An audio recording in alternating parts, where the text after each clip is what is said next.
A report raising the alarm over plastic packaging in grocery stores. It found that more than 70% of products in our country's produce and baby food aisles still wrapped in plastic. That's despite the fact we know plastic is bad for the environment.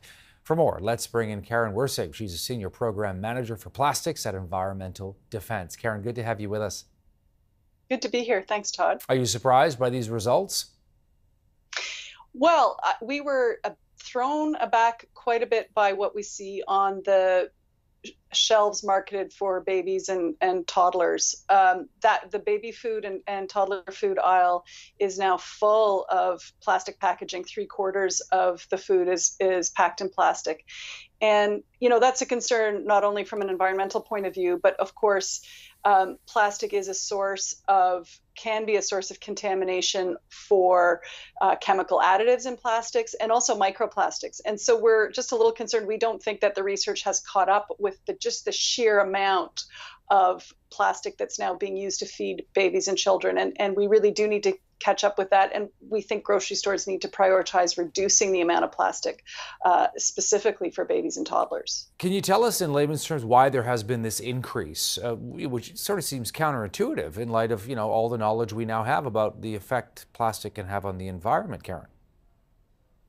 Well, the government has a goal. The federal and provincial governments have a collective goal of zero plastic waste by 2030. And what we see in the grocery stores is we're moving in the opposite direction. Plastic is a fairly cheap and flexible material, and it's made from fossil fuels. So it benefits also from all the subsidies that go to fossil fuel extraction and refining in this country. It's cheap to move around. And, grocery stores and food manufacturers don't have to worry about it once we're finished with it. That's something we stick it in our garbage pails, we stick it in our blue boxes, and the municipalities have to worry about it.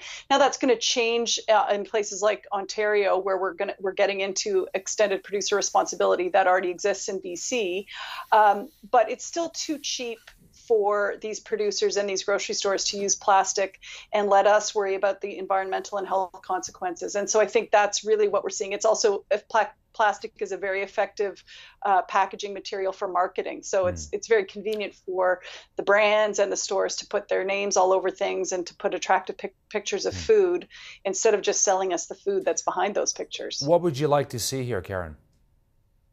Well, ultimately, it's going to require, we think, government regulation. We would like to see the federal government expand the bans on single-use plastics that can't be recycled, that are difficult to collect, impossible to sort, and really aren't recycled. And that's a lot of the flexible kinds of pouches and net bags and plastic bags we still see in grocery stores.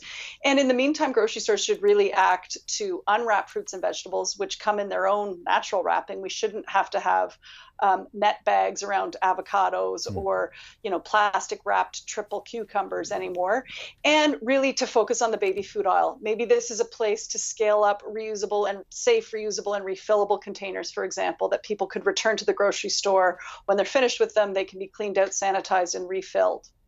Karen, I appreciate you taking some time for CTV to talk about this story today.